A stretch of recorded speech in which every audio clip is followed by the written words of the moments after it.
اللہ کے اس فضل و کرم سے اور اس کی رحمت سے دور نہیں رہا، بلکہ وہ اس رحمت کے اندر رہا۔ اور اگر اس نے، جس طرح آپ یہ کہہ رہے، اگر ایک مرتبہ بھی اس نے سبحان اللہ کہا تو کتنی نیکیاں وہ لے کر اٹھا۔ اس نے اگر اللہ کا نام لیا تو اللہ کے نام لینے میں کتنی برکتیں اس کے حصے میں آئی۔ رسول اللہ صلی اللہ علیہ وسلم کا اس میں گرامی اس نے سنا تو اس نے درود پاک پڑھا، وہ درود پاک اس کے لیے کئی نجات کا اور کئی تکلیفوں کے ازالے کا سبب بنا، اور رسول اللہ صلی اللہ علیہ وسلم کی توجہات اس شخص کو حاصل ہوئی۔ اور جو آیہ مبارکہ میں نے آپ کے سامنے پڑھی، اب اس کی ذرا اس کا ترجمہ میں آپ کے سامنے عرض کرتا ہوں تاکہ بات آپ کے ذہن میں واضح ہو جائے۔ انسان ہمیشہ عزت کا متلاشی ہے، ہر شخص چاہتا ہے کہ میں باعزت ہوں۔ کوئی بڑا ہے تو وہ بھی عزت کا متلاشی، چھوٹا ہے تو وہ بھی باعزت۔ اب یہ معصوم بچے ہیں، ان کی بھی خواہش ہوتی ہے کہ ہمارے دوستوں کے سامنے ہماری کوئی بے عزتی نہ کرے، ان کو بھی عزت کی ضرورت ہے۔ جوان ہے تو وہ بھی عزت کا متلاشی ہے، بوڑھا ہے تو وہ بڑھاپے میں وہ بھی چاہتا ہے کہ میں عزت کے ساتھ اس دنیا میں رہوں اور عزت کے ساتھ اس دنیا سے جاؤں۔ ہر شخص جو ہے، امیر ہے تب بھی، غریب ہے تب بھی، چھوٹا ہے تب بھی، بڑا ہے تب بھی، وہ عزت کو چاہتا ہے اور عزت کی تلاش میں ہے۔ اور حتیٰ کہ اپنی اولاد بھی چاہتی ہے کہ ماں باپ ہماری عزت رکھیں ہمارے دوستوں کے سامنے، اور ماں باپ بھی چاہتے ہیں کہ ہماری اولاد ہمارے دوستوں کے سامنے ہماری عزت رکھے۔ اللہ رب العالمین نے اس آیہ مبارکہ میں ارشاد فرمایا کہ عزت کو تم دنیا میں تلاش کرتے ہو، عزت کو تم دولت میں تلاش کرتے ہو، عزت کو تم کاروں اور کوششوں میں اور محلات میں اور اقتدار میں جا کر تلاش کرتے ہو۔ وہاں عزت نہیں، عزت بللہ العزت، و عزت کا سب سے بڑا خزانہ تو اللہ کی ذات ہے۔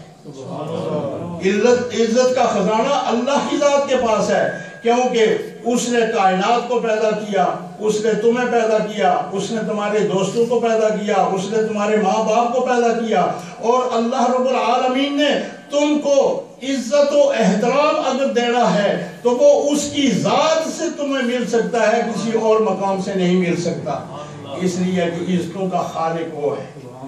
اسی لیے ساری کائنات اللہ کو سجدے کرتی ہے۔ وَلِلَّهِ يَسْجُدُ مَنْ فِي السَّمَاوَاتِ وَالْأَرْضِ، زمین و آسمان میں جو کچھ بھی ہے وہ اللہ ہی کو سجدے کرتا ہے۔ انسان ہے تو وہ اللہ کو سجدے کرتا ہے، اگر درخت ہیں تو وہ اللہ کو سجدہ کرتے ہیں، اگر یہ ریت کے ذرے ہیں تو یہ بھی اللہ کو سجدے کرتے ہیں، اپنے اپنے حال اور احوال میں، اپنی اپنی زبان میں۔ اور ہر چیز جو بھی اس کائنات میں اللہ رب العالمین نے جس شکل میں، جس صورت میں بنائی ہے، وہ اللہ کو سجدے کر رہی ہے اور مسلسل کر رہی ہے۔ اگر سجدہ چھوڑا ہے تو صرف انسانوں نے اور جنوں نے، جن کے بارے میں سورہ رحمان میں ہر آیت کے بعد پوچھا جا رہا ہے فَبِأَيِّ آلَاءِ رَبِّكُمَا تُكَذِّبَانِ، اے انسانوں اور اے جنوں، تم نے اللہ کی عبادت چھوڑ دی تھی، تم نے اپنے رب کو رب ماننا چھوڑ دیا تھا، تم نے اس کے حضور سجدہ کرنا چھوڑ دیا تھا، تم نے اس کا نعمتوں پر شکر ادا کرنا چھوڑ دیا تھا۔ بتاؤ آج جب تم سے حساب لیا جا رہا ہے تو تم اللہ کی کس کس نعمت کا انکار کرو گے؟ کیا اس رب نے تمہیں زبان نہیں دی تھی؟ اگر زبان دی تھی تو اس نے تمہیں سبحان اللہ کا اس سے کلمہ سبحان اللہ کیوں نہیں پڑھا؟ تم نے اس زبان سے لا الہ الا اللہ کیوں نہیں پڑھا؟ اس نے تمہیں نظر نہیں دی تھی، اگر نظر دی تھی تو اس نظر سے تم نے قرآن کیوں نہیں پڑھا؟ اس نے تمہیں ہاتھ دیے تھے، ان ہاتھوں سے تم نے مخلوق خدا کے نیکی کے کام کیوں نہیں کیے؟ اگر اس نے تمہیں ساری نعمتیں دی تھی تو ان نعمتوں پر تم نے اس کا شکر کیوں ادا نہیں کیا؟